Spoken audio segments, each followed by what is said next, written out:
All right, Cam, we've had just under a week to decompress after the Stanley Cup final. With that said, what's your assessment of how things played out? Well, I mean, it's still hard to process losing Game 7. It was very disappointing, very heartbreaking for all of us. But when you really sit back and digest the year, you have to say it was a very successful season, albeit from not winning the Cup. I thought our guys battled through. I mean, going into Toronto, having to win Game 6, we win that game in Toronto, come back and win Game 7. We're down in the Columbus series. Our guys battled through that. Overall, I mean, very, very successful season, although not winning still kind of hurts. I have a question today about the sense of urgency, and I have a question about balancing that between, your core forwards who are getting older and then developing your young players. Is that a challenge or more of a challenge moving forward? I just, you hope you get the right players. You got to draft properly and develop well. We've got some good young prospects we think that can help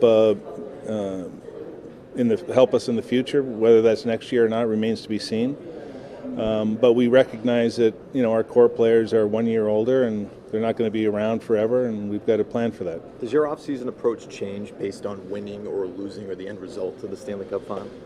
I don't think it really changes. I mean, I think if you honestly assess where you're at, it shouldn't really change. I mean, every year, regardless of how well you do, you're going to have changes. It's just the way it is in the salary cap era, and so we've had meetings throughout the year, throughout the playoffs, quite frankly, about where we're going moving forward.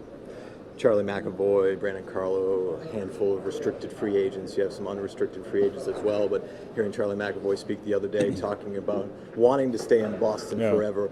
Business is business, but what does that say about the culture in the room?